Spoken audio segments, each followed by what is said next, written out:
So you want to buy a business that sells absolutely nothing, no physical inventory sitting in a warehouse, no heavy machinery deprecating in the sun, no factories churning out smoke, just a laptop, a phone, and an internet connection. On paper, it sounds like the ultimate entrepreneurial paradise. You are looking at the freight brokerage industry, an absolute titan of a sector that quietly moves over $800 billion of goods across the continent every single year. The pitch is intoxicatingly simple. You position yourself right in the middle of a transaction, match a company that needs to move freight with a truck driver who needs a load, and pocket the difference. It feels like pure, unadulterated financial magic. But step back for a second. If this business model is such an effortless goldmine, why is the industry littered with the bankrupt corpses of optimistic beginners? Why do 95% of new freight brokerages collapse into absolute financial ruin within their very first year? The answer lies in a brutal hidden economic paradox that the slick internet gurus never want to talk about. You see, the very thing that makes this business so easy to start, the complete absence of physical barriers, is the exact same thing that makes it a psychological and financial slaughterhouse. By the end of this video, you'll know exactly how this invisible machine works, the hidden mathematical traps designed to bleed your bank account dry, and the cold, hard, data-driven reality of what it actually takes to survive the arbitrage illusion. To truly understand this world, we have to look at the literal price of entry. If you listen to the digital noise, you will hear that starting a freight brokerage costs almost nothing. And technically, they are not lying. At the smallest scale, the bedroom operator level, the bare minimum entry requirements are shockingly low. You need a $10,000 surety bond, a couple of $100 for your licensing fees, a subscription to a digital load board, and a phone line. That is it. For less than $5,000 of upfront capital, you can legally call yourself a freight broker. It looks so easy, it looks so safe. But here is the strange part. That tiny price tag is a complete psychological trap. Let us scale up to a mid-tier operation. The kind of business with a small team of 5 to 10 hungry sales agents, a slick office space, and specialized tracking software. Suddenly, that entry price shoots up to between $100,000 and $250,000. And if you want to compete at the mega-scale level, alongside the multi-billion-dollar giants of logistics, you are looking at millions of dollars invested into proprietary algorithmic matching platforms, massive compliance teams, and international legal networks. But why, if you do not own the trucks, why on earth do you need all that cash? The answer is a silent, invisible regulatory monster that most outsiders completely ignore. It is called working capital, and in this industry, it is the absolute arbiter of life and death. The government does not just care about your registration papers, they care about your liquidity. The market moves fast, and the hidden structural regulations mean you are constantly playing a high-stakes game of financial chicken. If you step into this arena undercapitalized, thinking your low entry cost protects you, you are already dead. You just haven't stopped breathing yet. Now look at how the money machine actually operates. Let us pull back the curtain on the core revenue model, because the famous public misconception is that freight brokers make money by charging a flat, predictable service fee. People think it is like a real estate agent taking a clean, respectable 3% cut. But the cold, data-driven reality is far more savage. This is a game of pure, unyielding arbitrage. Think of it like a local bakery. Imagine you discover a bakery that sells beautiful, fresh loaves of bread for exactly $1 each. Then, you walk down the street and realize there is a corporate office full of starving executives who are desperately willing to pay $5 for that exact same loaf of bread. If you buy the bread for $1, sprint down the street and sell it for $5, you just made a $4 profit. You did not bake the bread, you do not own the oven. You simply exploited the fact that the baker and the executive did not know how to connect with each other. That is the arbitrage illusion. In the freight world, a massive manufacturing plant might offer you $2,500 to move a massive shipment of electronics across the country. You take that contract, turn around, and jump onto the chaotic digital load boards to find an independent trucker. If you can convince that trucker to haul the load for $1,800, you instantly pocket a clean $700. You never touched the electronics, you never drove a mile, you just traded information for cold, hard cash. But what happens when the tables turn? What happens when the margin you are surviving on shrinks to literally 0%? This is where the emotional, psychological warfare of the industry truly begins. The trucker knows you are making a margin. The corporate shipper knows you are making a margin. Both sides actively despise you for it.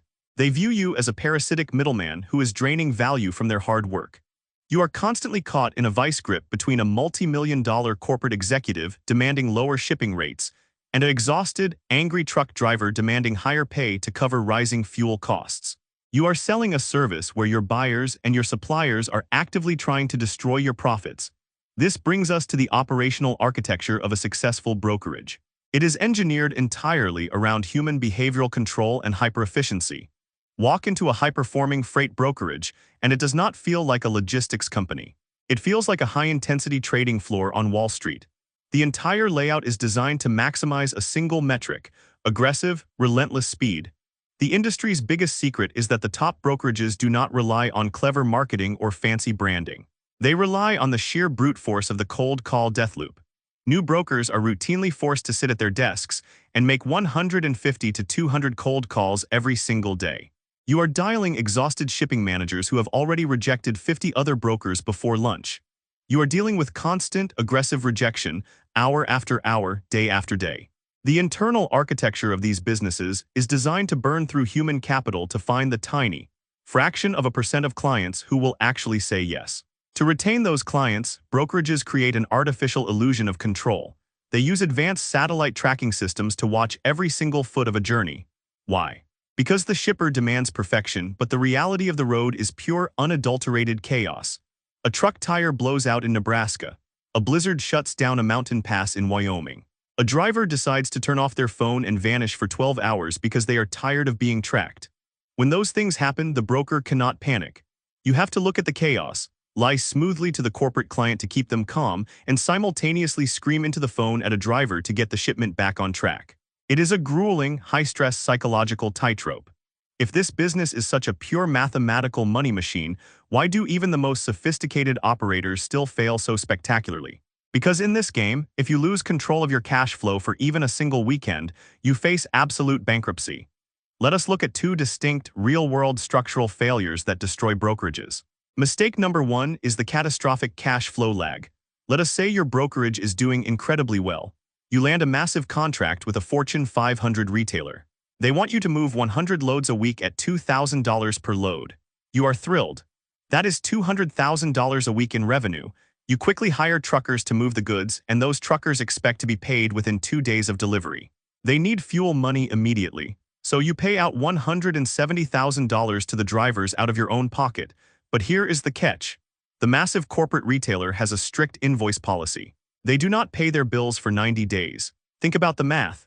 You are paying out hundreds of thousands of dollars every single week to truckers, but you won't see a single dime of revenue from your client for 3 months.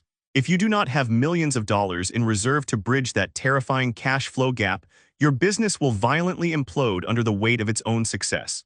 You go bankrupt not because you lacked customers, but because you grew too fast without the capital to back it up. Mistake number two is the sudden, violent shift in market capacity. The freight market is highly cyclical, swinging wildly between a shipper's market and a carrier's market. Imagine you lock in a contract with a manufacturer, promising to move their freight for a fixed price of $2,000 per load for the entire year. Suddenly, a massive economic shift occurs, perhaps a spike in consumer demand or a shortage of drivers. The cost to hire a truck skyrockets overnight. Now, the cheapest trucker you can find demands $2,400 to move that exact same load. Because you signed a binding legal contract with the manufacturer, you have no choice. You have to honor the rate. You are now losing $400 on every single shipment. If you are moving dozens of loads a week, your life savings will vanish in a matter of weeks. You are trapped in a legal chokehold, watching your bank account bleed out in real time. Let us run a final, cold financial simulation scenario to look at the ultimate payoff. Imagine you build a stable, mid-sized freight brokerage. You manage to clear roughly $5 million in total annual gross revenue. It sounds like an incredible achievement, but let us look at the real numbers. Out of that $5 million, roughly $4 million goes directly to paying the actual trucking companies to haul the freight. That leaves you with a gross margin of 20%, or $1 million. Now we have to subtract your internal overhead. You have to pay your sales agents their hefty commissions, cover the expensive corporate licensing fees, pay for your digital tracking software, rent your office space, and handle your legal insurance.